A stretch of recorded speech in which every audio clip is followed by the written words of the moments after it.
បើសិនបើបងប្អូនកំពុងតែរក broker ណាដែល trade ទៅគឺបានលុយមកវិញនេះគឺជា broker Mega Fusion ដែលបងប្អូន trade ទៅនឹងទទួលបាន rebate $7ត្រឡប់ទៅវិញនៅក្នុងមួយ lot ហើយការដកដាក់លុយគឺលឿនរហ័សមែនទែនគឺយើងធ្វើការដកដាក់ជាមួយនឹងធនាគារខ្មែរអញ្ចឹងនៅក្នុងវីដេអូនេះគឺខ្ញុំនឹងប្រាប់បងប្អូនអំពីរបៀបបង្កើត account នៅ Mega របៀប verify អត្តសញ្ញាណប័ណ្ណក៏ដូចជាការដកដាក់លុយផងដែរហើយដើម្បីទទួលបាន rebate $7នៅក្នុងមួយ lot ទៅវិញទាល់តែបងប្អូនធ្វើការបង្កើត account នៅក្រោម link របស់ខ្ញុំអញ្ចឹង link referral របស់ខ្ញុំគឺខ្ញុំនឹងដាក់នៅ description នៅខាងក្រោមវីដេអូនឹងតែម្ដងឬក៏បងប្អូនអាច copy referral code របស់ខ្ញុំដាក់ចូលនៅពេលដែលបងប្អូនបង្កើត account ក៏បានដែរអញ្ចឹងឥឡូវគឺយើងចូលមកការរបៀបបង្កើត account តែម្ដងទៅនៅពេលដែលបងប្អូនចុចចូលតាម link របស់ខ្ញុំហើយអាកន្លែង referral code នេះគឺវានឹងបំពេញឲ្យបងប្អូនដោយអូតូតែម្ដងអញ្ចឹងខាងលើនេះ full name គេឲ្យបងប្អូនបំពេញឈ្មោះរបស់បងប្អូនអញ្ចឹងឈ្មោះនេះគឺខ្ញុំនឹងប្រើឈ្មោះសមាជិកគ្រួសាររបស់ខ្ញុំមកធ្វើជាឧទាហរណ៍សម្រាប់ឲ្យបងប្អូនទាំងគ្នាព្រោះដោយសារតែ account របស់ខ្ញុំគឺខ្ញុំបានបង្កើតរួចរាល់ហើយអញ្ចឹងនៅកន្លែងហ្នឹងបងប្អូនវាយឈ្មោះពេញរបស់បងប្អូនមកបន្ទាប់មកនៅកន្លោនទី2គឺគេឲ្យយើងដាក់លេខទូរស័ព្ទរបស់យើងអញ្ចឹងនៅពេលដែលបងប្អូនបំពេញលេខទូរស័ព្ទរួចរាល់អាកន្លោនទី3នេះគឺគេឲ្យយើងដាក់ជាមួយនឹង password របស់យើងអញ្ចឹង password បងប្អូនចង់ដាក់បែបម៉េចក៏បានដែរនៅពេលដែលបងប្អូនបំពេញរួចរាល់គឺចូលដល់កន្លោន email ម្ដងអញ្ចឹងបងប្អូនវាយជាមួយនឹង email របស់បងប្អូនមកហើយនៅពេលដែលបងប្អូនបំពេញ email ហើយអាកន្លោននេះគឺបងប្អូនដាក់ថា no មកអញ្ចឹង country របស់យើងគឺយើងជ្រើសរើសយក Cambodia អូខេហើយកន្លែង referral code នេះបើសិនបើបងប្អូនចុចចូលតាម link គឺវានឹងបំពេញឲ្យអូតូហើយបើសិនបើបងប្អូនអត់ចុចចូលតាម link ទេបងប្អូនអាច copy referral code របស់ខ្ញុំមកដាក់នៅកន្លែងនេះក៏បានដែរបន្ទាប់មកបងប្អូនធ្វើការគ្រីសមកហើយយើងចុចពាក្យ continue កន្លែងនេះគឺគេឲ្យយើង verify email របស់យើងអញ្ចឹងបងប្អូន click to verify មកបន្ទាប់មកបងប្អូនចុចពាក្យ get code មកគឺវានឹង send code ទៅកាន់ email របស់បងប្អូនហើយបងប្អូនបំពេញ code ដែលវាផ្ញើមករួចហើយគឺយើងចុចពាក្យថា apply now អញ្ចឹងនៅពេលដែលបងប្អូនបង្កើត account រួចរាល់ហើយគឺគេនឹងតម្រូវឲ្យបងប្អូនធ្វើការ log in ម្ដងទៀតអញ្ចឹង email ជាមួយនឹង password ដែលបងប្អូនបង្កើតមុនហ្នឹងគឺបងប្អូនដាក់មកហើយនៅពេលដែលបងប្អូនបំពេញរួចរាល់ហើយបងប្អូនធ្វើការចុចពាក្យ log in មកអញ្ចឹងអ្វីដែលបងប្អូនត្រូវធ្វើបន្ទាប់គឺបងប្អូនត្រូវ verify អត្តសញ្ញាណប័ណ្ណសិនអញ្ចឹងដើម្បី verify អត្តសញ្ញាណប័ណ្ណបងប្អូនចុចកន្លែង profile របស់យើងមកហើយយើងជ្រើសយក personal profile អញ្ចឹង personal profile នេះគឺយើងត្រូវបំពេញអាសយដ្ឋានរបស់យើងសិនអញ្ចឹងកន្លែង countryបងប្អូនដាក់ Cambodia City បើសិនបើបងប្អូននៅភ្នំពេញបងប្អូនដាក់ភ្នំពេញមកឬក៏បើសិនបើបងប្អូននៅខេត្តណាអាចនឹងដាក់ខេត្តហ្នឹងមកអញ្ចឹងកន្លែង province state នេះបងប្អូនដាក់ភ្នំពេញដូចគ្នាកន្លែង address នេះគឺគេតម្រូវឲ្យបងប្អូនបំពេញជាមួយនឹងអាសយដ្ឋានរបស់យើងអញ្ចឹងនៅពេលដែលបងប្អូនបំពេញអាសយដ្ឋានរបស់បងប្អូនហើយអាកន្លែង message software នេះបងប្អូនជ្រើសរើសយក Telegram មកហើយអាកន្លែង message account app នេះបងប្អូនវាយឈ្មោះ account Telegram របស់បងប្អូនមកអញ្ចឹងនៅពេលដែលបងប្អូនបំពេញរួចរាល់បងប្អូនចុចពាក្យថា OK មកឥឡូវនេះ personal profile របស់យើងគេកំពុងតែឆែកហើយអញ្ចឹងគឺយើងចូលមកដល់ការ verify អត្តសញ្ញាណប័ណ្ណម្ដងអញ្ចឹងកន្លែង type of ID បងប្អូនជ្រើសរើសយក ID card ហើយកន្លែង ID number នេះគឺបងប្អូនវាយជាមួយនឹង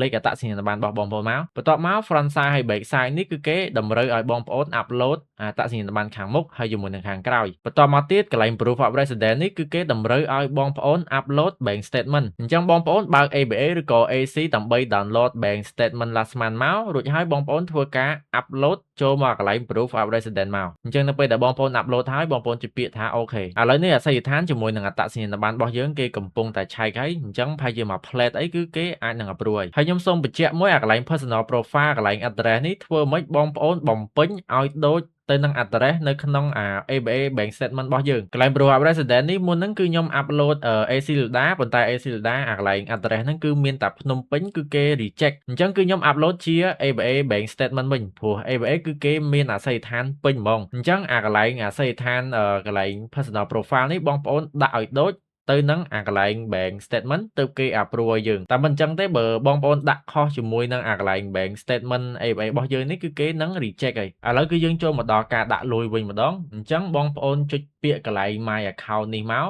ហើយបងប្អូនធ្វើការចុចពាក្យកន្លែង deposit អានេះគឺជា account ខ្ញុំផ្ទាល់អញ្ចឹងគឺខ្ញុំនឹងយក account របស់ខ្ញុំធ្វើជាឧទាហរណ៍ឲ្យបងប្អូនតែម្ដងរួចហើយបងប្អូនចុចអាកន្លែងពី ABA នេះមកសម្រាប់នៅ Mega នេះ minimum deposit គឺគេឲ្យយើងដាក់លុយចាប់ពី$100ឡើងទៅអញ្ចឹងបងប្អូនចុច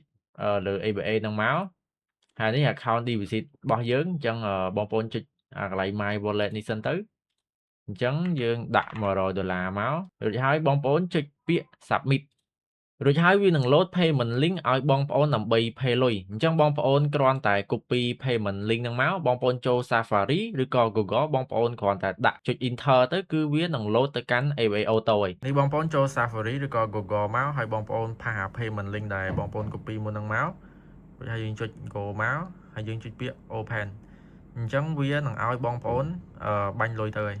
ចឹងបងប្អូនចុចពាក្យ Pay Now មកហើយតែប៉ុណ្្នឹងគឺរួចជាការស្រេចឥឡូវគឺខ្ញុំទទួលបានលុយ$100ដែលខ្ញុំ deposit មុននឹងហើយបងប្អូនគឺចូលលឿនមែនតើអញ្ចឹងនៅពេលដែលបងប្អូន deposit លុយចូល wallet ហើយគឺបងប្អូនត្រូវតែបង្កើត account សម្រាប់ trade អញ្ចឹងដើម្បីបង្កើត account បងប្អូនគ្រាន់តែចុចពាក្យកន្លែង real account នេះមករួចហើយបងប្អូនចុចពាក្យ OK ហើយសម្រាប់ account login ជាមួយនឹង account trading password គឺគេផ្ញើមកកាន់ email របស់យើងអញ្ចឹងបងប្អូន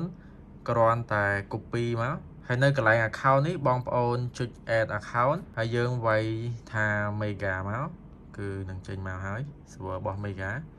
Mega Fusion Group ចឹងមុនហ្នឹងខ្ញុំបាន copy អាខាងលើបងប្អូន pass ខាងលើមកហើយបងប្អូន pass password ចូលមកហើយយើងចុចគ្រីសមកយើងនឹងទទួលបាន account trade ហើយបងប្អូនហើយឥឡូវគឺយើងចូលមកដល់ការ withdraw វិញម្ដងបងប្អូនអញ្ចឹងបងប្អូនចុចពាក្យ withdraw នៅខាងស្ដាំ